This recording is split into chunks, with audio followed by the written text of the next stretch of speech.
Hi, everybody, and welcome to the third in our four-part series webinar with the Library of Congress. And today we're going to be talking about the Veterans History Project. You can move it, Andrew. Thank you. So Reads Across America is a service-based curriculum designed to share educational materials from philanthropic and patriotic organizations and encompasses all grades starting at kindergarten through senior year of high school. The TEACH program, which consists of stories of courage and character, regularly introduces new educational materials, further focusing on character development and service projects for young people of all ages. And all of our materials are free for download at www.wreathsacrossamerica.org/teach.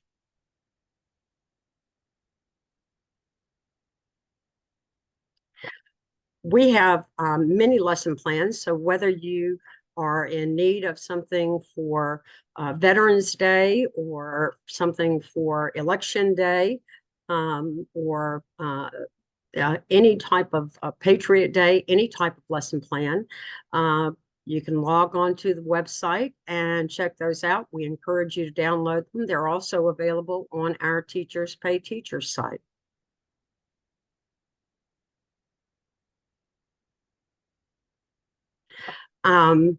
Your host this afternoon are myself. I am Cindy Tatum. I am proud Gold Star mother of Corporal Daniel Lee Tatum, United States Marine Corps. And I am the curriculum developer for Wreaths Across America. And Andrew is a liaison specialist for the Veterans History Project with the Library of Congress.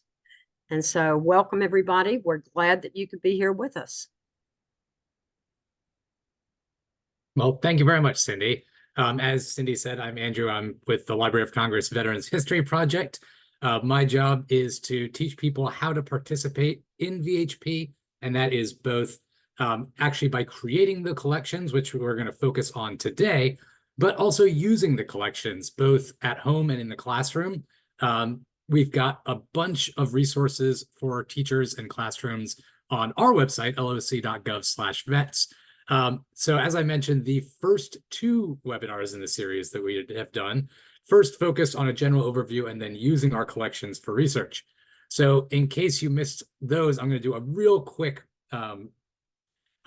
catch-up recap of that. But then we're going to focus most of the time today on teaching you how to actually do the interviews as a classroom activity. So first of all, what is the Library of Congress Veterans History Project?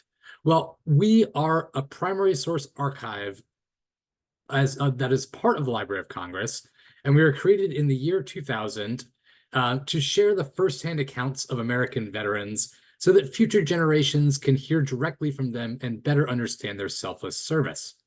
Now, what that means is that, you can go into a history book, and I'm sure plenty of you are, using history books every day, and you can read about wars that happened. You can read about battles that happened. You can probably even read about a few of the people who participated in those wars and those battles, usually the generals and the presidents and all those people. But what VHP is an archive of the individual stories, these stories that you're not going to get in a history textbook. And actually we do have some that you are going to see in textbooks. We've gotten Navajo code talkers, and, most textbooks will have a chapter on those, or at least a section. But you're going to get people that you're absolutely never going to hear about in a history book. People like down here on the bottom left, Wendy Cram. Wendy Cram was a champion skier in Vermont, and he was all set to represent the U.S. in the Winter Olympics when, unfortunately, they were canceled because of World War II.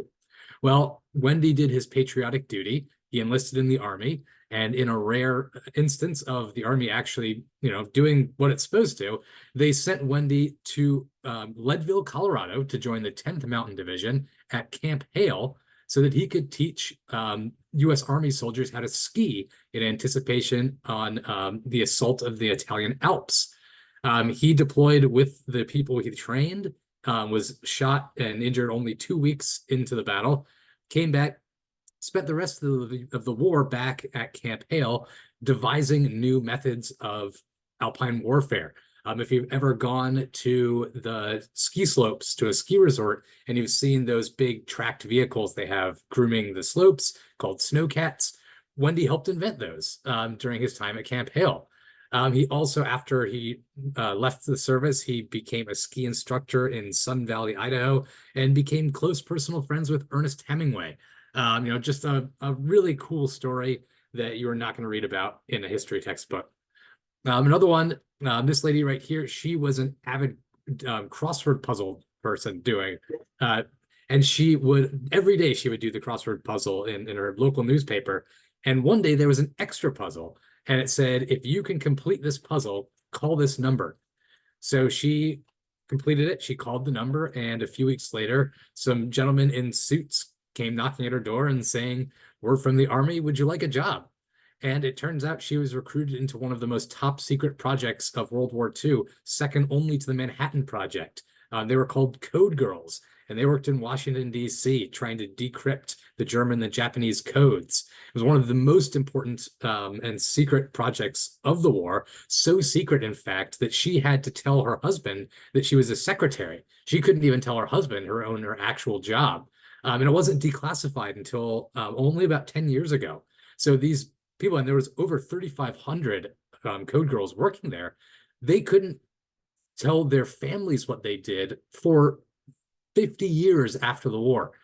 So these are just, really cool stories, individual stories that you are going to hear about and learn about in the Veterans History Project. And after today, you will be able to actually create your own stories and create your own collections to join all of these incredible stories.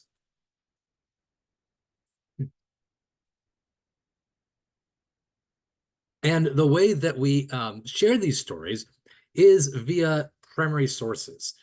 Number one, oral history interviews make up the bulk of our collections. Just one person sitting down with a veteran, asking them about their experiences and recording the conversation. In a classroom setting, it doesn't have to just be one-on-one. In fact, we encourage you to do it in teams. We recommend, ideally, one veteran, one camera person, one reporter who is taking notes, and the camera person is asking the questions.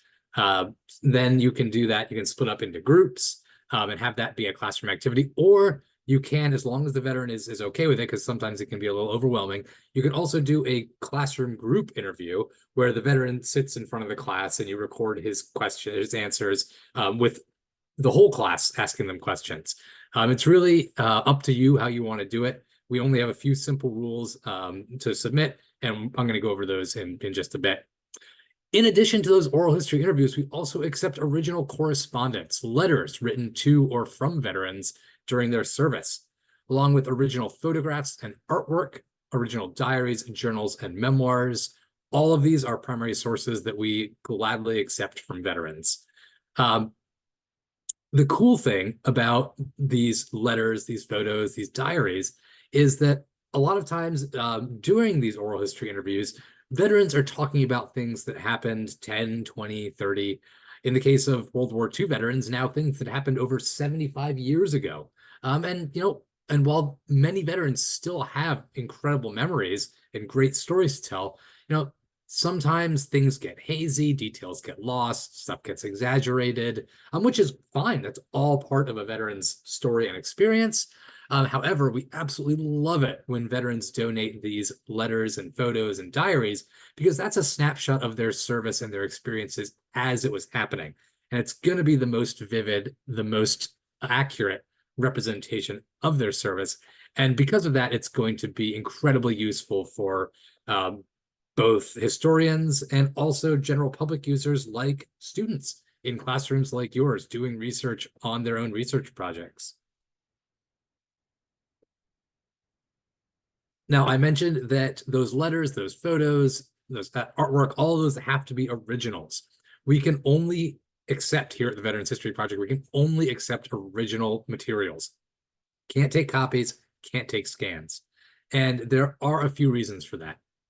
Number one is we're the Library of Congress. We deal in originals. You know, in the same way that if you went to the Smithsonian to go see Betsy Ross's Star Spangled Banner or Buzz Aldrin's spacesuit, and you got there and it was a reproduction, you know, you'd be disappointed because you go to the Smithsonian to see those original pieces of American history. Just like researchers come to the library to research those original pieces of American history.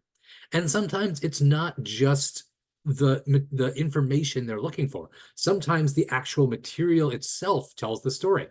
One of my absolute favorite collections is a POW diary from World War II, where they weren't allowed to keep diaries, so they weren't given paper. So they had to scrounge up whatever writing material they could. So it's actually a diary written on the backs of cigarette packets, on the backs of can labels, the backs of Red Cross package labels, you know, anything that they could get their hands on that they could write on, that became their diary, that became their writing material. And that's just as much a part of the story that researchers want to look at and research as is the actual words that are written on the page. The other reason we only take originals is because, you know, we are uniquely set up to be able to preserve those. The reason that the Library of Congress Veterans History Project and the Library of Congress in general exists is that so these materials and this information will be available to people for as long as the library exists. And we're hoping that is hundreds of years and generations down the line.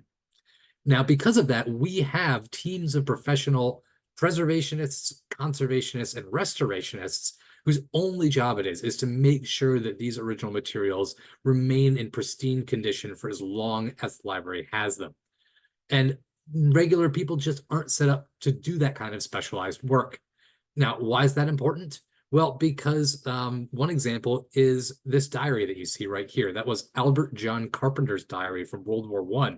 He was a US soldier, and he kept a little breast pocket diary recording his entries all throughout the war. And when the war was over, he gave that to his son, who gave that to his daughter, Shirley Carpenter. And she kept that as a treasured family heirloom. She decided back in 2005 that the best thing to do with it, because she wanted it to survive for a long time, was to donate that to the Library of Congress. And just a few months later, Hurricane Katrina came through and put her house completely underwater, including the room where the diary had been kept. So that would have been completely ruined if it hadn't been with us. Now, obviously, I'm not saying that if you don't donate these things, a hurricane's going to come through and knock your house down. But if it does, it's safe with us. We have climate controlled, access controlled, state-of-the-art archival environments. As I said, we have those conservationists and restorationists. And in fact, when the diary came to us, even though it hadn't been damaged in the hurricane, it had been damaged just from being 100 years old and being handled a lot. So we were able to give that to our team of restorationists, who were able to use state-of-the-art technology to fix micro tears in the pages, to smooth out wrinkles, to use UV light technology to go over the places where ink had faded or been water damaged, and then use period correct ink to recreate those words. So it looks now, for researchers who are using it, it looks like the day it was written. And this is the kind of treatment that, you know, that we can do, but regular people can't. And those are just a few of the reasons why we ask that you only donate originals. Now, you might be asking, what does a VHP collection look like?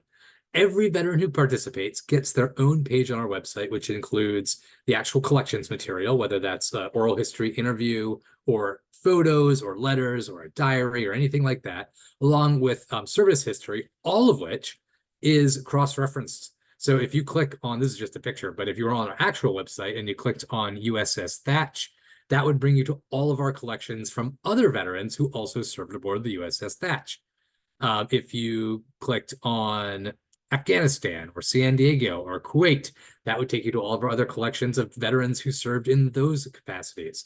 So it is a super valuable way to do classroom research and have kids learn about primary sources, because you've got that wealth of information, and it's all easily accessible. It is also all searchable, again, from our website, loc.gov. The other cool thing is when you're asking a veteran to participate with your classroom, asking them to come in and tell their story, this is a way that you can entice them by saying, hey, when you do this, you are going to have your own page on the Library of Congress website that's going to be there forever. You can share that with your friends, with your family, with your coworkers, anyone they want. So that is something that every veteran who participates gets, and that is the main way that people access these VHP collections. And access them they do. As of our last count, we had over 850 books written using VHP as a primary source. Anything up from big budget documentaries like Ken Burns' The War and the Vietnam War, all the way down to individuals, maybe a kid in a classroom who was assigned to read The Things They Carried or All Quiet on the Western Front, and has an assignment to learn more about the primary sources from people who are actually in those actual situations. Or maybe just a young person who is thinking about joining the military and they want to know what it's really like straight from somebody who actually served. And anything in between. We've got people who do podcasts. We've got people who have YouTube or Facebook channels with the interviews they've done. All of these are ways that people access us. These interviews are not just sitting on a shelf gathering dust somewhere. They are being actively used every single day. Over 3 million researchers a year access our collections and use our collections. So when your classroom is participating and creating these interviews, you know that these are being used for good purposes. In terms of who can participate, for interviews for veterans who are being interviewed, any U.S. veteran, doesn't matter if they never deployed, doesn't matter if they never saw combat, doesn't matter if they never left the U.S. Any U.S. veteran of any branch is eligible to participate. And that includes the main branches, Army, Navy, Air Force, Marines. It also includes the Merchant Marines and the Uniformed Medical Service as well. Oh, and Space Force now. I don't know if we have, I'm not sure if anyone's actually left the Space Force yet to do an interview, but if they have, they're eligible. But that is another important thing because active duty cannot participate. You have to be a veteran. You cannot be a current military member. And that's because we want people to be free to say whatever they want about their service, whether that's good or bad. And people who are on active duty are restricted in what they can talk about and what they can say. And we don't want those restrictions to be a part of their story. In terms of interviewing, being an interviewer, anybody in 10th grade or above can be the interviewer, but that doesn't mean that if your classroom is not quite at the 10th grade level, that doesn't mean that you can't still participate. Kids who are not in 10th grade yet can still take notes, they can still operate the camera, they can still help find veterans in their community or in their family for other classes to interview. So generally what we do with 9th grade and below is have the teacher be the interviewer or a teacher's assistant or some other staff or faculty member, and then the kids write the questions and take the notes and operate the recording equipment for that. It used to be that veterans had to be alive to tell their stories. Recently, Congress passed the Gold Star Families Voices Act, which means that a direct relative, parent, spouse, sibling, or child of a member of the armed forces who is either missing in action or killed in action are able to tell their story on their behalf. So just a few ways that classrooms can get involved. Again, if you are using us to do research or using us as a lesson, we do have lesson plans, research guides, and primary source sets available on our website, loc.gov. You take a screenshot, or just if you go to loc.gov/vets, there's a link right there under the how to participate. You could use our archives for your own primary source research, companion material for non-history classes, maybe an English class, civics class, anything like that. And of course, what we're going to do today is focus on creating your own primary sources using those veterans in your community. So in terms of a VHP interview, a lot of people hear oral history and they think, oh my God, I have to be a college professor to do this. I have to be a historian to do this. Then it could not be further from the truth. VHP was designed from the ground up to make this as easy as possible so that anyone can do it. And I am living proof of that because when I first applied for my job, I had never done an oral history interview before. And I decided that, it'll look good if I come to my job interview having done an oral history VHP interview. So I sat down with my father, who is an Air Force veteran. I followed all of the instructions on the VHP website and asked him the questions, recorded the answers, it took about 45 minutes. I had never done an oral history before. If I can do it, anyone can do it. And that was with no guidance or instruction whatsoever other than the instructions on the VHP website. So you're going to be getting a lot more than that today. So you will have everything you need to know on how to do one of these oral history interviews. Really, though, only 4 steps. Number 1, find a veteran. I'm sure you've got veterans at your school, in your community, in your home, maybe. Number 2, we are the government. We do require you to fill out some forms, and we're going to go over those in detail. Number 3, facilitate the interview by sitting down with the veteran and asking them the questions, or having your class sit down with the veteran and ask them the questions. And finally, finish by sending that recording and those forms to the Library of Congress so that we can add those to our collections. And that's it, just 4 steps. Number 1, find veterans. There are veterans everywhere. One great place to look is with VA Voluntary Service. Every VA hospital has a branch of VA Voluntary Service, and they are the ones who do activities with inpatient veterans, who do things like sponge baths and exercise and recreation, help them fill out forms, anything that the doctors and the nurses aren't doing. That's what VA Voluntary Service does. And one of the big things they do is keep veterans who are in long-term care or having long-term stays at the hospital, keep them engaged and active by doing things like participating in the Veterans History Project. Also, colleges.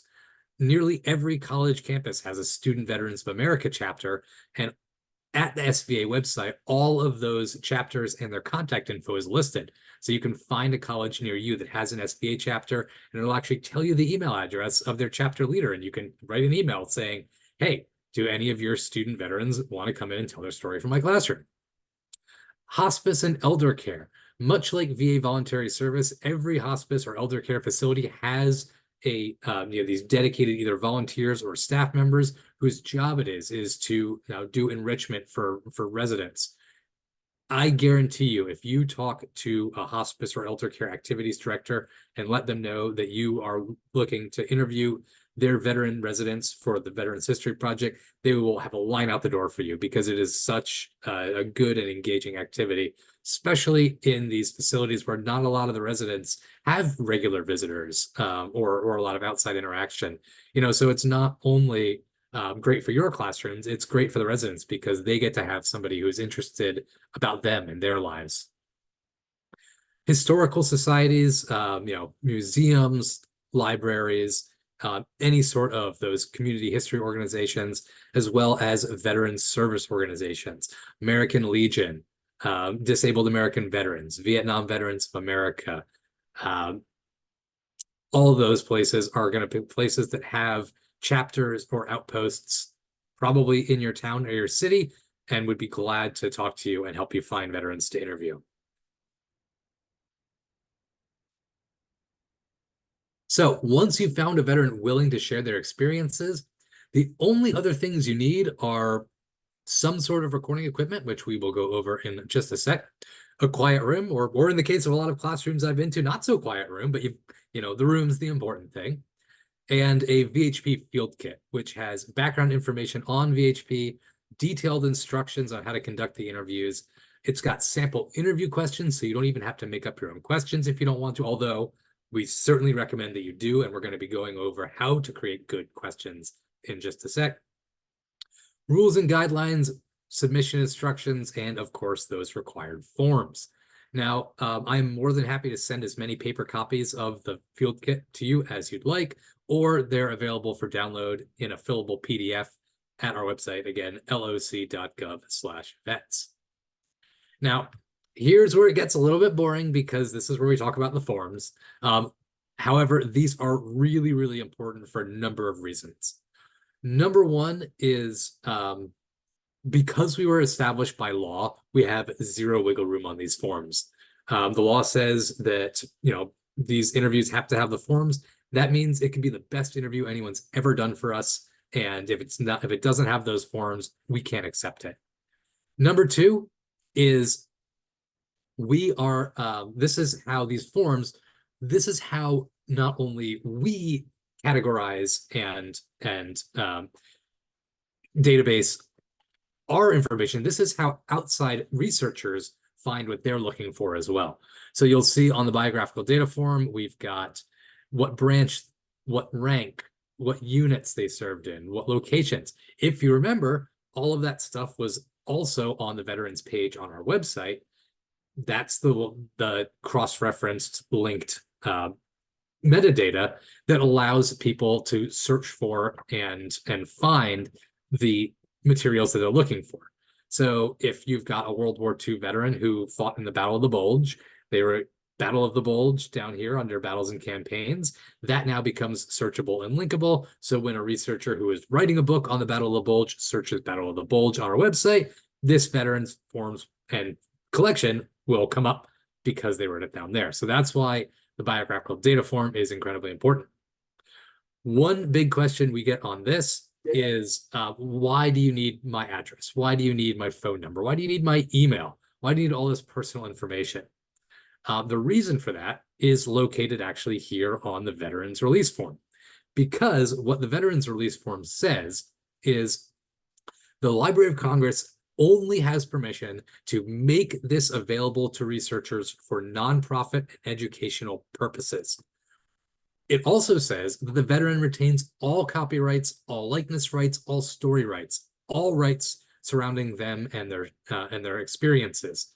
What that means is that if a researcher is looking to use a veteran's collection for a for-profit or non-fair use purpose, they are required to get the veteran's permission because the veteran owns the copyright and all the rights, in fact. So when this happens, say Ken Burns is making his new movie and he comes to us and he says, I want to use this veteran's story.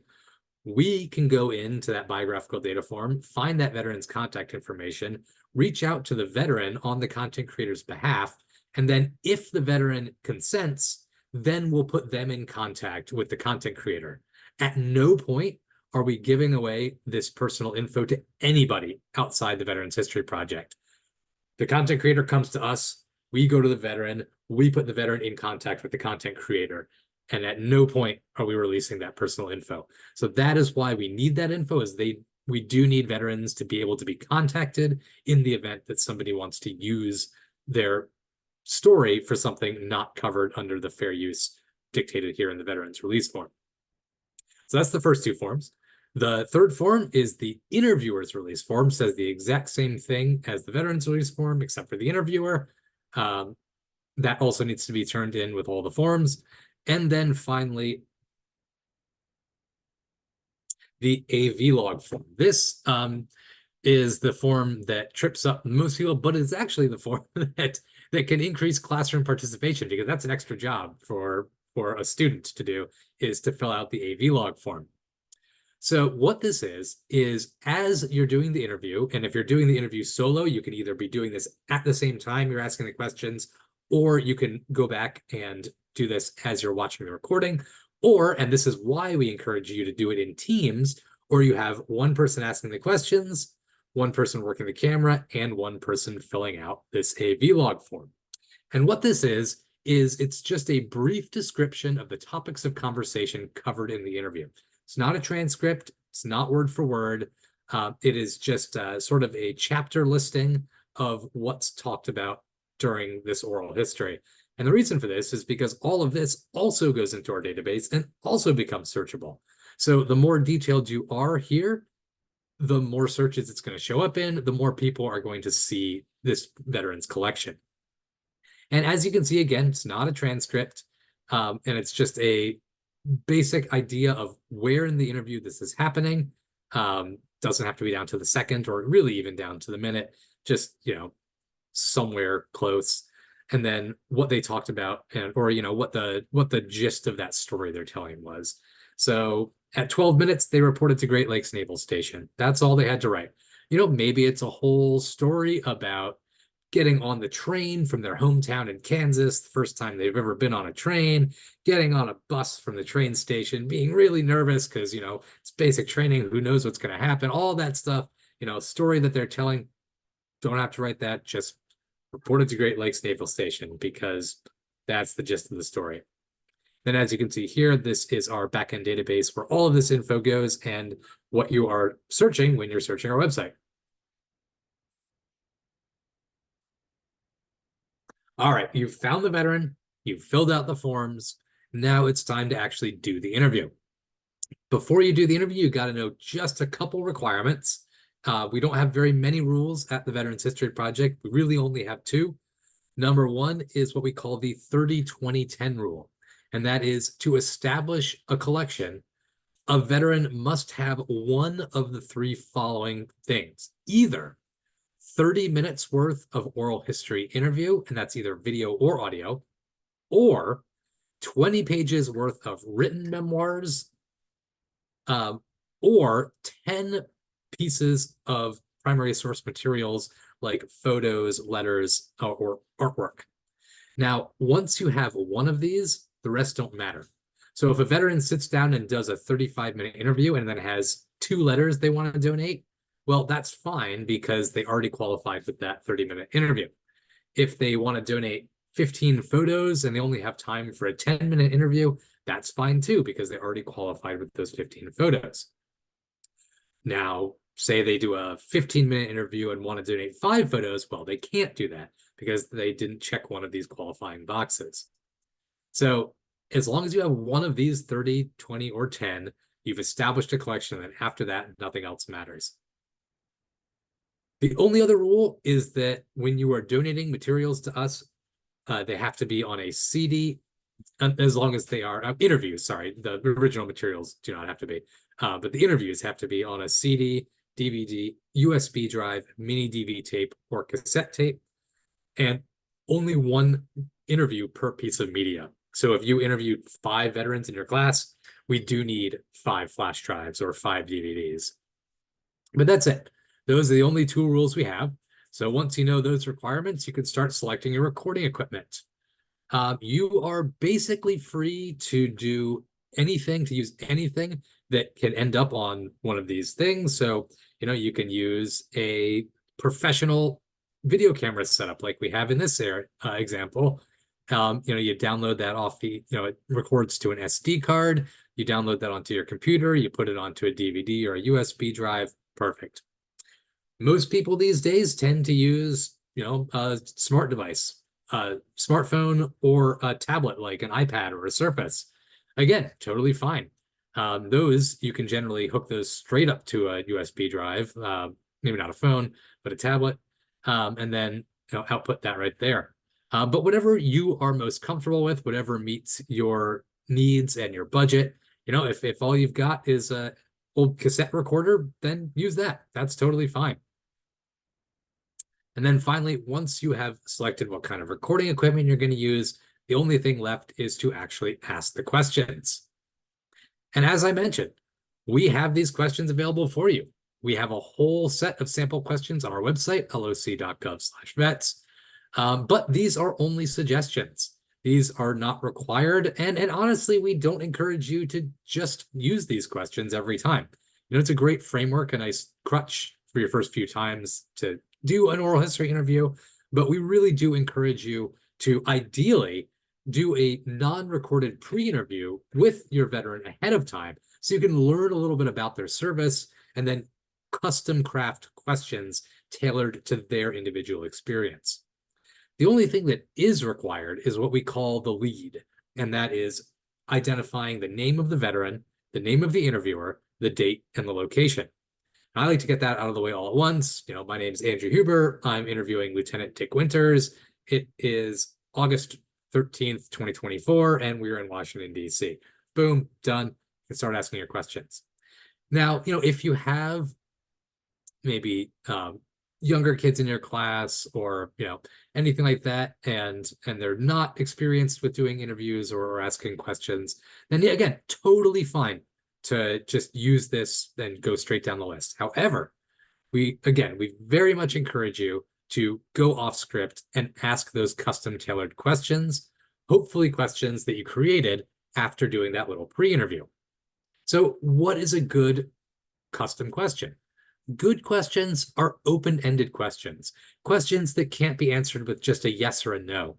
Because a lot of times you'll find when you start doing these interviews that there are veterans who are a little bit reluctant to share their experiences. Maybe they're shy, maybe they have had traumatic experiences, whatever reason.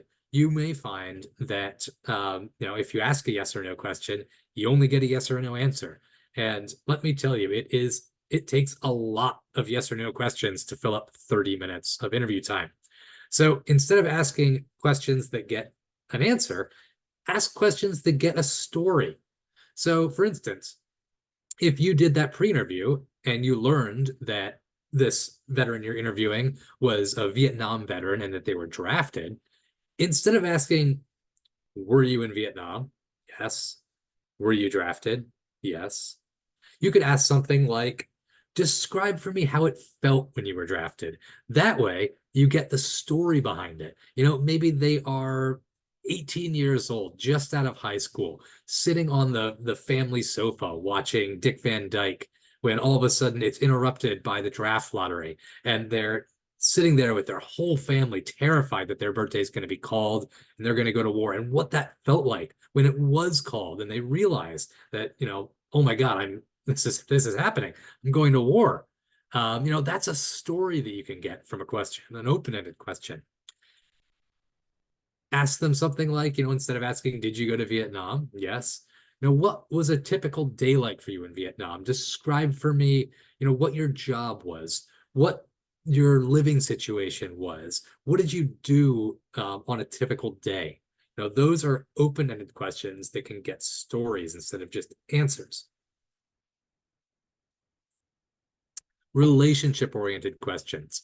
Every veteran remembers that drill sergeant that made their life miserable, or the battle buddy they were in combat with, the mentor or the best friend that took them under their wing and showed them everything they needed to know. A lot of times they are creating relationships that they still keep in touch with to this day. So relationship-oriented questions are always really good questions to ask. Same thing with sensory-oriented questions. Every veteran has an opinion on the chow at boot camp, or what the best MRE was, or what the worst C ration was. What did things smell like? What did things taste like? What did things feel like? Those are all sensory-oriented questions that can prompt stories. One thing that I found that kind of surprised me when I first started doing these interviews was the sense memories tied to things like heat and humidity, where these stories that they have, stepping off the plane for the first time in Iraq and being hit with that dry desert heat, or in Vietnam and getting hit with that wet jungle heat. And that is what elicits the memories and the stories that they can talk about. Also, emotion-oriented questions. What was the bravest thing you saw somebody do? What was the funniest prank you pulled, or that somebody pulled on you? Because these don't just have to be serious business. There's any veteran will tell you there's a lot of downtime in the military, and you fill that with jokes and pranks and, fun times on shore leave, all sorts of things. That's all part of the military experience and part of their story as well. Things like, what was the scariest thing that happened to you? And of course, when you're talking about emotion-oriented questions and emotionally difficult topics, there are some potential issues that you have to be mindful of, especially if the veteran deals with post-traumatic stress. It is always good to establish boundaries ahead of time, maybe a signal that they can give if they're getting uncomfortable, or just let them know that it's always okay to say, hey, we need to take a break. You can pause the recording, get some water, get some tissues. If they want you to leave the room while they compose themselves, or maybe have a room available where they can go to, so the whole class doesn't have to leave. Doesn't matter how you handle it, just be aware of emotionally difficult topics, and make sure that the veteran is emotionally comfortable. Sometimes it's good to establish before the interview, hey, is there anything that you don't want to talk about? So you can know if they tell you that you might be leading them into a place that they're not comfortable with. Sometimes it's the opposite. Sometimes vets say, well, I didn't do anything. You don't want to hear my story. Every vet will tell you it wasn't me who was the hero. It was the people beside me. It was the people out in the front lines. It was anyone but me. I didn't do anything. Is what they'll tell you. And it's just not true.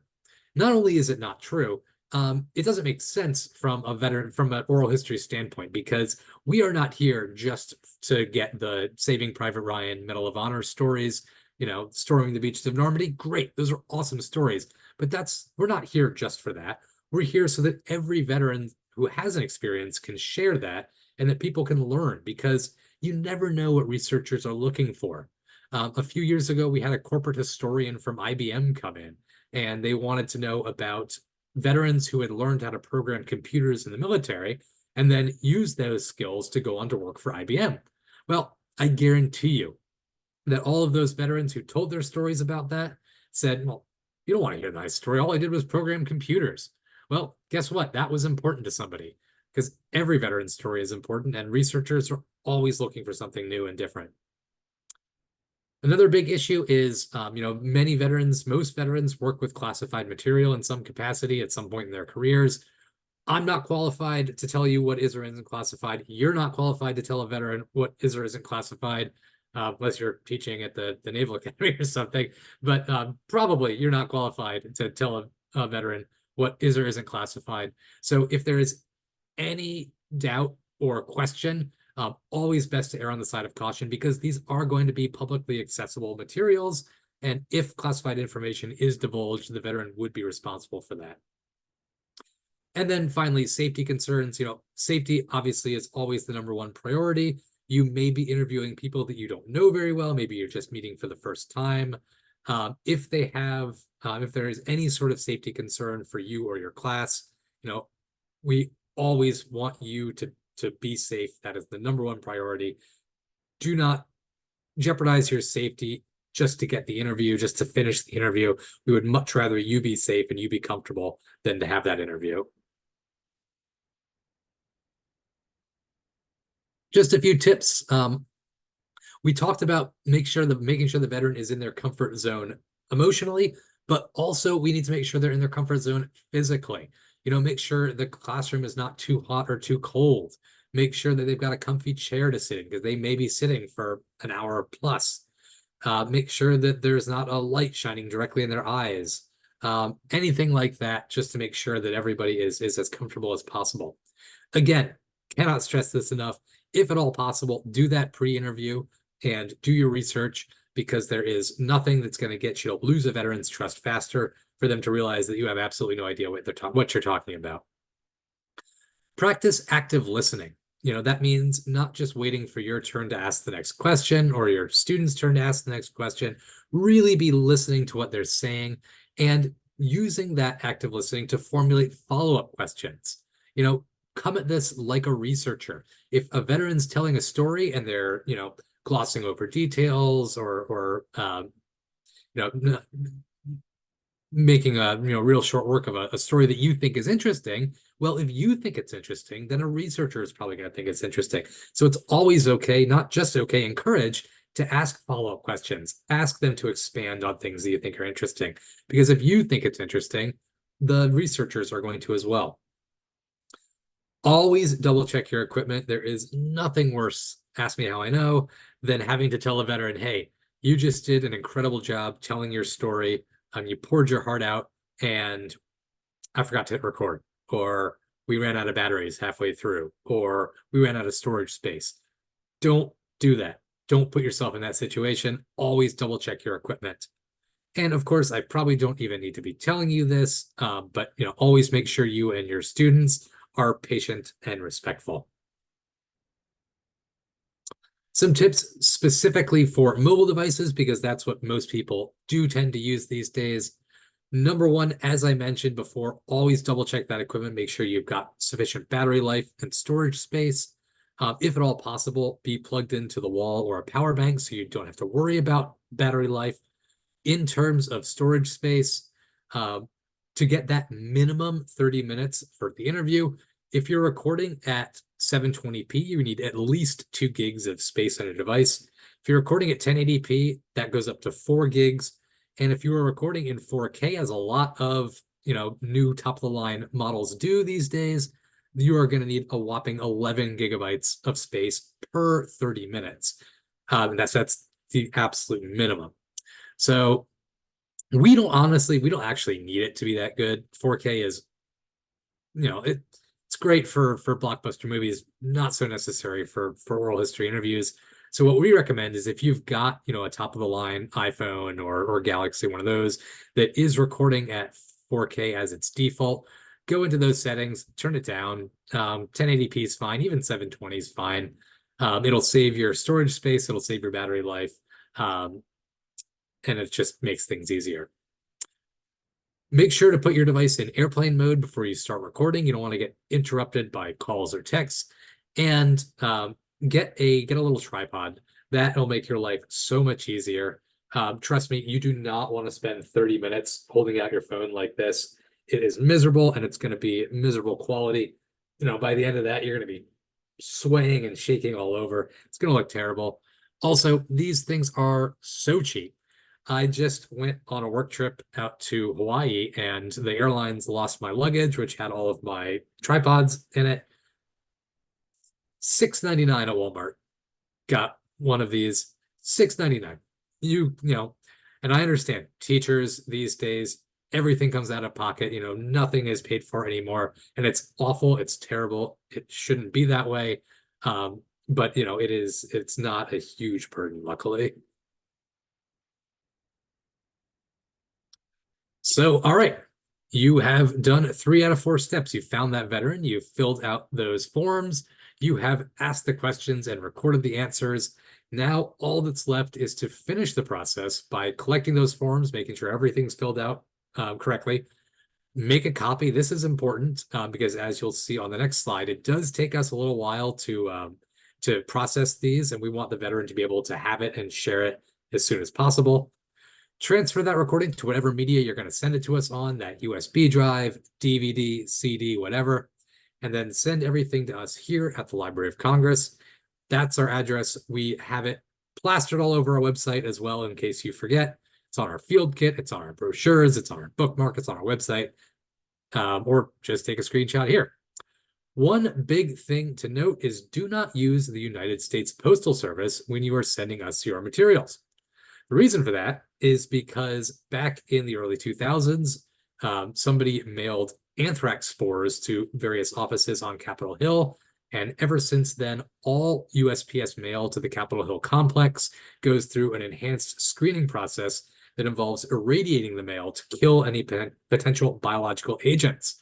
And unfortunately, what that irradiation process does, it can actually erase data off of flash drives. It can physically melt CDs and DVDs, and it turns paper all brown and crispy. And especially if you're sending those original letters or photos, you do not want that to happen. So FedEx, UPS, DHL, any of those private carriers, send that to us. Just don't use the Postal Service.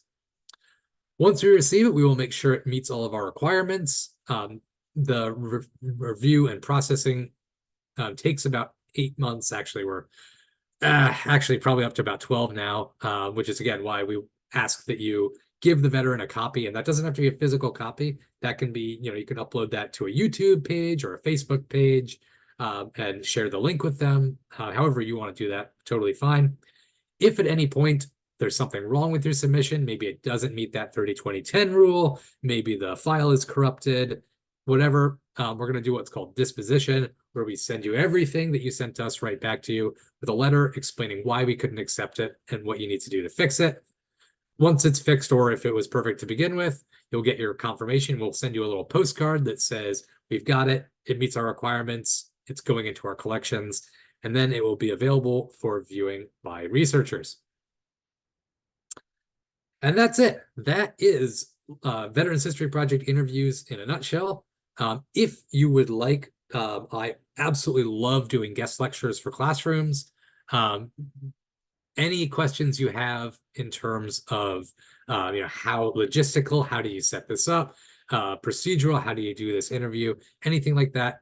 Well, I'll certainly answer questions now, but also this is my email address, ahub@loc.gov. It is literally my job to help you do this. So any questions you have, any assistance that I can offer, I'm more than happy to do that. If you would like to plan a VHP interview event, either in your classroom or in your community, definitely let me know about that. But other than that, the only thing left to do is to go out and interview those veterans in your life and your community. So without further ado, I will hand it back to Cindy. Okay, thank you, Andrew. That was wonderful. So we encourage all of you, of course, to join us for the last part of this series, which is part 4. We'll be letting you know the date on that as it is decided upon. And, we'll send you a link. If you were a part of this webinar, then you will automatically receive the video of this particular webinar, and then of course you can access the other 2 if you happen to miss those. They can be made available to you as well. And our own educational resources are updated frequently, and so we hope that you will tune into those and download those free materials for your classrooms. Andrew, there was one question for Gold Star family members and those who may have deceased veterans that you might want to answer with maybe a link with Carrie if that's needed, or just whatever. Yeah, absolutely. So I think you're talking about, does the veteran still have to be living to donate these letters? No, the veteran does not. So you can establish a collection with those primary source materials on behalf of a deceased veteran. And as long as the materials meet that 30-20-10 rule, so it could be an interview that was done before the veteran died, it could be letters left behind, photos left behind. They don't actually have to be a Gold Star if they meet that 30-20-10 rule with previously created material before they passed. All right, let's see. What else do we have? Kathy Pagano had a quick question, Andrew, about they've done 3 interviews together. Should they send them together or separately? You are more than welcome to send them together. You just have to have each interview on a separate piece of media. So you can send one package, but we do need 3 CDs, 3 DVDs, or 3 flash drives, each with one interview on them.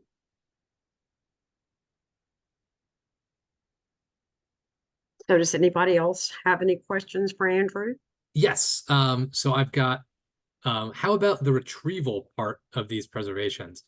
I'm not entirely sure what you're asking. Are you talking about how to access the collections?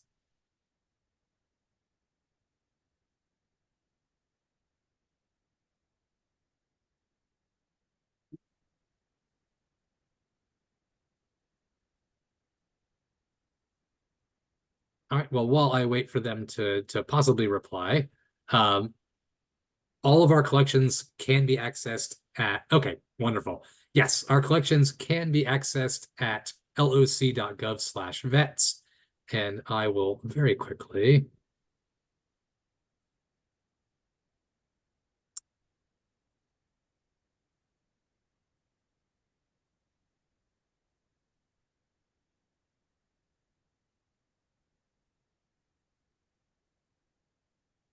So this is what our website looks like. So you can go straight to, so you can either, if you have a specific thing you're looking for to go search for, you can go to our search page, which I'll show you in just one sec. But you can also go to what we call our Serving Our Voices, which are these online exhibits that are curated for various topics. So it's, each of these Serving Our Voices exhibits will be generally 8 to 12 curated collections that we feel best represent the topics covered. So we have things like wars, World War I, World War II, Korea and Vietnam, but also things like diverse experiences in service, African American, Asian American, Pacific Islander, Native American veterans. And you can look at all of the ones by theme. I think we've got about 40 something of them. Anything from helicopter pilots, Aleutian Islands, Buffalo Soldiers, all of these, and these make great classroom lessons as well. So that's if you want to look at our pre-curated materials, but we also have that search function available as well.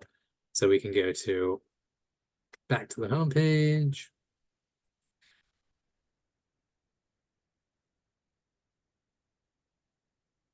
And go to the search, and you can see here, you can narrow it down to all sorts of things, and these all stack on top of each other. So if I wanted to find an Iraq War veteran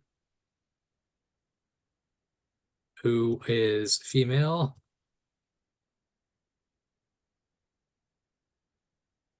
and Hispanic, well, you can do that. Or if you want to search by keyword, it'll search that metadata from the notes that you took to find even more specific things. So you can see right here, we did my search. All of these are, oh, that didn't quite work, did it?